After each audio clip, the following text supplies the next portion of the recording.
Order! Order!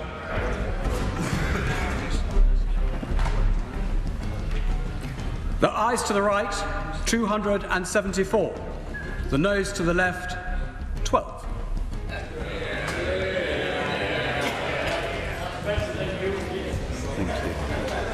The ayes to the right, 274. The noes to the left, 12.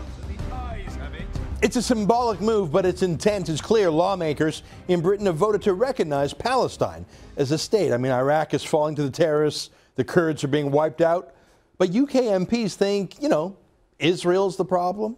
Legislators in Britain's House of Commons voted, as you heard, 274 to 12 on Monday in support of the motion. Prime Minister David Cameron abstained from the vote.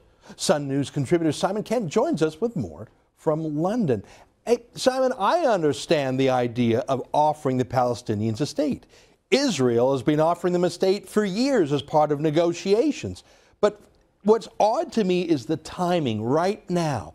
As Kurds are being massacred, this seems like a great exercise in distraction. And hey, ignore the fact that we're allowing Kurds to be devoured. Let's vote for something to show that we care. Go Palestine. Yeah, well, you basically summed it up there, Ezra. I mean, the left wing, the Labor Party over here in the UK, it's all about the seeming, isn't it? It's about the seeming and not the doing. And this is giving gravitas, some motion to Palestine to seek its state of its own, which one day might happen, as long as it's going to be peaceful and Israel's existence is written into that package. But here we have the British Parliament, the mother of Parliament, of all parliaments, giving spawn to some pretty nasty little precedents here. I don't like it. And you do mention the fact that the Prime Minister abstained. He abstained because he could see what a joke this was. Well, now you mentioned the Labour, but listen, I saw the vote. It was overwhelming. Obviously, the Conservatives did not stop it. Some of them supported it. So this isn't just a left-right thing. I mean, only 12 MPs stood against it. I think that it's just it's not even left or right anymore. Okay, there were 364 abstentions. I see that. But the fact that people wouldn't rail against it, it shows that it's such a peer pressure, such a political correctness.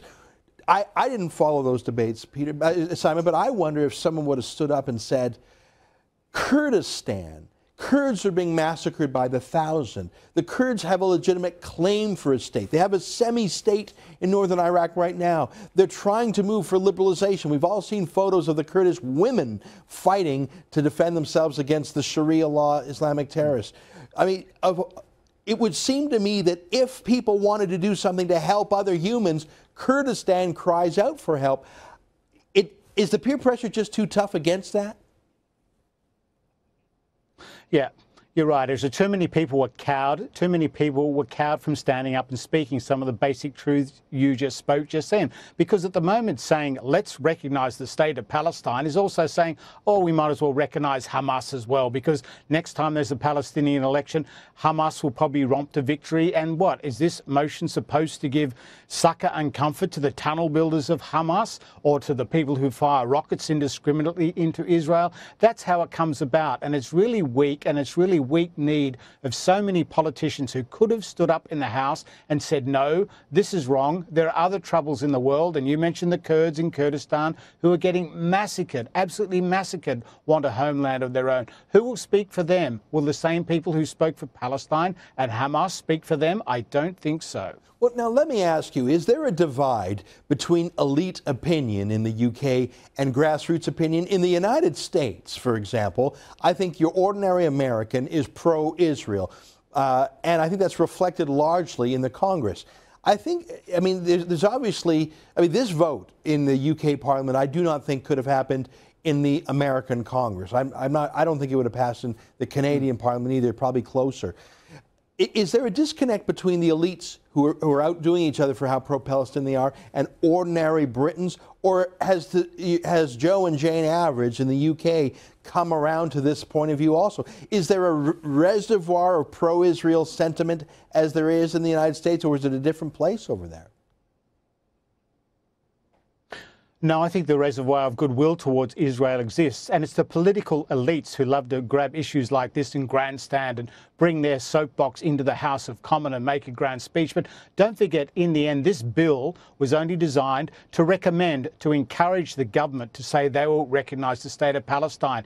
And David Cameron has said, well, that's not my government's policy at the moment, so you go ahead and vote. It's not binding, and this government, the UK Conservative government, is not going to turn around tomorrow and say, yes, we recognise Palestine. The House has really recommended that the notion of Palestine be acknowledged, and I think that's why David Cameron abstained and so many Conservatives. They saw this as a stunt, and they didn't want to give the stunt the oxygen of publicity. I see. Now, let me throw one last question in at you in the minute we have left. The mayor of London, England, Boris Johnson, quite a character, speaks bluntly, has an eccentric style. He's a very interesting man. He said something quite surprising. He said that literally thousands, not hundreds, but thousands, more than 1,000 Muslim extremists in London are being monitored for fear that they will become terrorists. That is a staggering number, and I can't imagine the number of policemen and resources put into that. Again, I go to the disconnect. Are most Britons open to open immigration and multiculturalism and bending over backwards, Rotherham style, to ignore the problems of immigration? Or is part of the rise of the UK Independence Party people saying enough with radical Islam? Am I trying to fuse two different things there together? What about Boris Johnson saying we have 1,000 or thousands of enemies in our midst?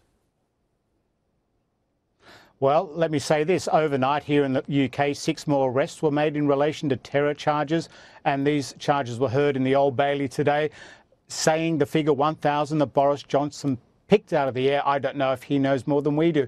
But there is a lot more concern here, and I think the British people are pushing back. They've had enough, and that explains the rise of UKIP.